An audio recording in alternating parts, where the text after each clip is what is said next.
Hello friends, so நான் இன்னைக்கு சொல்ல போகிற இந்த ஒரு ஸ்டோரி பார்த்தீங்கன்னா கரெக்டாக 2015 நடந்த ஒரு ரியல் இன்சிடென்ட்னே சொல்லலாம். வீடியோக்குள்ள போகிறதுக்கு முன்னாடி எல்லாருக்குமே ஒரு சின்ன ரிக்வஸ்ட், சேனல் நீங்கள் வந்தீங்கன்னா மறக்காம சப்ஸ்கிரைப் பண்ணிட்டு வீடியோவை லைக் பண்ணிக்கோங்க.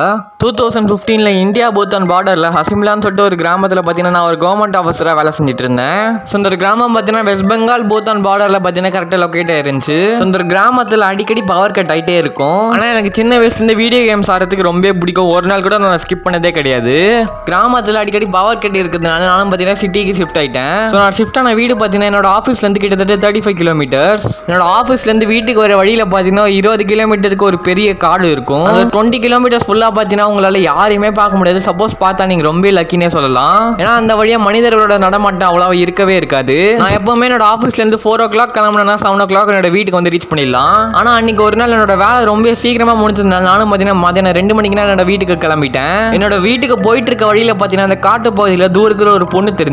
அந்த பொண்ணுக்கு கிட்டத்தட்ட 20 to 25 வயசு தான் இருக்கும். அதுக்கு மேலே இருக்க சான்ஸே கிடையாது. ஸோ நானும் அந்த பொண்ணை பார்த்துட்டே போறேன். நானும் பார்த்தீங்கன்னா ஓவர் டேக் பண்ணி அந்த ஒரு பொண்ணோட முகத்தை பார்க்கலான்னு சொல்லிட்டு என்னோட மிரர் வழியா பார்த்தா என்னோட மிரர்ல யாருமே கிடையாது. என்னடா அது, நம்ம அந்த பொண்ணை கிராஸ் பண்ணி 2 செகண்ட் கூட ஆகலையே, அதுக்குள்ள எங்க மாயமா போனான்னு சொல்லிட்டு நானும் பார்த்தீங்கன்னா திரும்பி பார்க்கலாமா வேணாமான்னு சொல்லிட்டு ஒரு டவுட்லேயே இருந்தேன். திரும்பி பார்த்தா என்ன ஆகிட போகுது, மதியானம் டைம் தானே, நைட் நான் கூட கொஞ்சம் பயப்படலாம்னு சொல்லிட்டு நானும் பார்த்தீங்கன்னா தைரியமா திரும்பி பார்த்தேன். அங்கேயும் பார்த்தீங்கன்னா யாருமே கிடையாது. ஸோ நானும் பார்த்தீங்கன்னா ஒரு ½ hour அந்த இடத்துல பார்த்தீங்கன்னா சுத்திட்டு இருந்தேன். என்னடா அந்த பொண்ணு எங்கேயோ போயிட போகுதுன்னு சொல்லிட்டு நானும் பார்த்தீங்கன்னா அந்த காட்டு பகுதியெல்லாம் உள்ள போய் பார்க்குறேன். அந்த பொண்ணை பார்த்தீங்கன்னா எங்கேயுமே காணும். ஸோ இதுக்கு மேலே நம்ம வெயிட் பண்ணால் இருட்டிடும்னு சொல்லிட்டு நானும் பார்த்தீங்கன்னா உடனே என்னோட வீட்டுக்கு கிளம்பிட்டு என்னோட பிளே ஸ்டேஷன் மூலியமா நானும் பார்த்தீங்கன்னா கேம் ஆட ஆரம்பிச்சிட்டேன். ஸோ நான் இன்னைக்கு பார்த்தீங்கன்னா கரெக்டாக 1 மணிக்கு என்னோட பெட்டுக்கு தூங்க போகிறேன். நானும் கொஞ்ச நேரம் தூங்கினதுக்கு அப்புறம் கரெக்டாக 3 மணிக்கு பார்த்தீங்கன்னா எனக்கு திடீர்னு முழிப்பு வந்துச்சு. எனக்கு தெரிய வருது எனக்கு பார்த்தீங்கன்னா ஸ்லீப் பேரலிசிஸ் வந்திருக்கு. அதாவது என்னன்னு சொல்லிட்டு பார்த்தீங்கன்னா என்னோட கண்ணு மட்டும் தான் வேலை செய்யும், வேற எந்த பாடி பார்ட்ஸும் பார்த்தீங்கன்னா நகராது. எனக்கு இந்த மாதிரி அடிக்கடி நடந்திருக்கு. குணப்படுத்தணும்னா நம்ம ரொம்ப காமா இருக்கணும். ஸோ அந்த எஃபெக்ட் பார்த்தீங்கன்னா வெறும் 10 minutes தான் இருக்கு. அதுக்கப்புறம் எல்லாமே பார்த்தீங்கன்னா நார்மல் ஆயிடும். ஆனால் அன்னைக்கு எனக்கு நடந்தது வெறும் ஸ்லீப் பேரலிசிஸ் கிடையாது. திடீர்னு யாரோ என்னோட பெட்டு கடியிலேருந்து யாரோ கட்டி பிடிக்கிற மாதிரி எனக்கு ஒரு ஃபீல் ஏற்பட்டுச்சு. யாரோ அழுகுற மாதிரியும் யாரோ பேங்கெல்லாம் ஆட்டுற மாதிரியும் எனக்கு பார்த்தீங்கன்னா சத்தம் கேட்டுச்சு. அதனால அசைய முடியாத காரணத்தினால நானும் பார்த்தீங்கன்னா பொறுமையா பயத்தோட யாரு அப்படின்னு கேட்டேன். திடீர்னு யாரோ எனக்கு ரிப்ளை பண்ண மாதிரி எனக்கு சத்தம் கேட்டுச்சு. பட் அந்த ஒரு குரல் பார்த்தீங்கன்னா ரொம்ப கொடூரமா இல்லாம ரொம்ப சாந்தமா இருந்துச்சு. உனக்கு என்ன பத்தி தெரியாது, ஆனா நீங்க என்ன பண்ணிட்டு இருக்க அப்படின்னு சொல்லிச்சு. ஆனா நான் உடனே பார்த்தீங்கன்னா ப்ளீஸ் என்னை தனியா விட்டுருங்க, எனக்கு பயமா இருக்குன்னு சொல்லிட்டு சொன்னேன். நான் உன்னை விட மாட்டேன், எனக்கு உன்னை ரொம்ப பிடிச்சிருக்கு, நான் உன் கூடவே இருக்கலாம்னு சொல்லிட்டு முடிவு பண்ணியிருக்கேன். வாழ்க்கை பூரா உன் கூடவே இருந்து ரொம்பவே சந்தோஷமா இருப்பேன். நானும் பார்த்தீங்கன்னா மனசுல கொஞ்சம் தைரியத்தை தேத்திக்கிட்டு எதுக்கு அப்படின்னு சொல்லிட்டு கேட்டேன். நீ தானே என் மேல இருக்க பிரியத்தை நான் அவ்வளோ நேரம் தேடிட்டு இருந்த. என் மேல பாசம் இல்லைன்னா நீ ஏன் இப்படி தேட போற? எனக்கு உன்னை ரொம்ப பிடிச்சிருக்கு. நான் எப்போ தூங்கினேன்னு சொல்லிட்டு எனக்கு தெரியல. நானும் பார்த்தீங்கன்னா காலையில் எழுந்திரிச்சு பார்க்கும்போது எனக்கு பார்த்தீங்கன்னா ரொம்ப ஃபீவரிஸாக இருந்துச்சு. நானும் பார்த்தீங்கன்னா என்னோட ஆஃபீஸ்க்கு நான் வரலன்னு சொல்லிட்டு சொல்லிட்டேன். அன்றைக்கி நாள் ஃபுல்லாக பார்த்தீங்கன்னா எனக்கு ரொம்ப பயமாக இருந்துச்சு. இதெல்லாம் நிஜம்தானா இல்லைன்னா வெறும் நம்ம பிரம்மையான்னு சொல்லிட்டு நான் பார்த்தீங்கன்னா ரொம்பவே யோசிச்சுட்டு இருந்தேன். ஸோ மறுபடியும் நைட் ஆகும் நானும் பார்த்தீங்கன்னா கண்ணை மூட்டு டேப்லெட்டை போட்டு தூங்கிட்டேன். ஆனால் எனக்கு அன்றைக்கி நைட்டு பார்த்தீங்கன்னா மறுபடியும் அதே மாதிரி ஸ்லீப் பேரலிசிஸ் வந்துச்சு. அதே மாதிரி யாரும் வந்து என்னை கட்டி பிடிச்சாங்க. மறுபடியும் அதே மாதிரி ஒரு சாஃப்டான குரல் பார்த்தீங்கன்னா எனக்கு கேட்டுச்சு. உனக்கு என்ன பிடிச்சிருக்கா?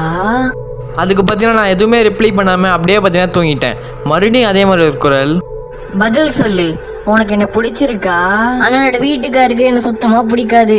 அன்னைக்கு ஒரு நாள் என்னை எரிச்சு போட்டுட்டாரு, என்ன சாகடிச்சுட்டாரு. வேணும்னா சாமணச்சி கிராமத்துக்கு போய் கேளு, எல்லா விவரமும் உனக்கு தெரிய வரும். தூங்கி ஏஞ்ச உடனே நானும் பார்த்தீங்கன்னா அந்த ஒரு கிராமத்தை பற்றி கூகுளில் சர்ச் பண்ண ஆரம்பித்தேன். அந்த ஒரு கிராமம் பார்த்தீங்கன்னா அவ்வளோ பெரிய கிராமமாக கிடையாது, ரொம்ப குட்டியான கிராமம். சரியா சொல்லணும்னா கிட்டத்தட்ட 10 to 20 வீட்டுக்குள்ளே தான் இருக்கும். அதுக்கு மேலே இருக்க சான்ஸே கிடையாது. அன்றைக்கி அந்த காட்டில் வரையா போயிட்டு இருக்கும்போது அந்த பொண்ணு தெரிஞ்ச இடத்துலேருந்து கிட்டத்தட்ட 3 கிலோமீட்டர் தூரத்தில் தான் அந்த ஒரு கிராமம் இருக்குது. நானும் பார்த்தீங்கன்னா ஆஃபீஸ்க்கு போனோன்னு என்னோட ஃப்ரெண்டான சபீர் கிட்ட பார்த்தீங்கன்னா இந்த விஷயத்தை பற்றி சொன்னேன். அவனும் பார்த்தீங்கன்னா இதை பற்றி ரொம்ப படிச்சிருக்கான். ஒன்ஸ் எங்களோட வேலை ஆஃபீஸில் முடிஞ்சதுக்கப்புறம் நானும் சபீரும் பார்த்தீங்கன்னா என்னோட பைக் எடுத்துட்டு அந்த ஒரு கிராமத்துக்கு போனோம். கிராமத்துக்குள்ள போகும்போதே ஒரு டீ கடை இருந்துச்சு. அந்த ஒரு டீ மாஸ்டர் கிட்ட என்னோட ஃப்ரெண்டான சபீர் பார்த்தீங்கன்னா விசாரிச்சுட்டு இருந்தாரு. ஸோ சபீரும் பார்த்தீங்கன்னா சார் ரீசெண்டாக தானே ஒரு பொண்ணு இந்த கிராமத்தில் செத்துருக்கான்னு சொல்லிட்டு கேட்டதுக்கு ஆமாப்பா இப்போ தான் 2 வாரத்துக்கு முன்னாடி ஒரு பொண்ணு எரிச்சு கொல்லப்பட்டாங்க சொல்லிட்டு சொன்னாங்க. அந்த டீ மாஸ்டர் பார்த்தீங்கன்னா அந்த பொண்ணு தங்கியிருந்த வீட்டையும் காமிச்சாரு. அந்த வீட்டை பற்றி விசாரிக்கும் போது தெரிஞ்சு அந்த பொண்ணால் பார்த்தீங்கன்னா சரியா நடக்க முடியாது, தாங்கி தான் அந்த பொண்ணால் நடக்க முடியும். இந்த ஒரு காரணத்தினாலே பார்த்தீங்கன்னா கிராமத்தில் இருக்க முகாஸ் பேர் இந்த ஒரு பொண்ணு இதனாலே கலாய்ப்பாங்க. ஏன் அந்த பொண்ணோட ஹஸ்பண்ட் கூட இந்த ஒரு காரணத்தினால தான் அந்த பொண்ணை எரிச்சிட்டாரு. ஸோ அதே கிராமத்தில் ஒரு சாமியார் இருந்தார். ஸோ அவர்கிட்ட நடந்தது எல்லாமே சொன்னோம். ஸோ அவரும் பார்த்தீங்கன்னா மந்திரம்லாம் சொல்லி ஒரு பவுடர் ஊற்றி என்னோட பெட்டை சுற்றி தெளிக்க சொன்னார்.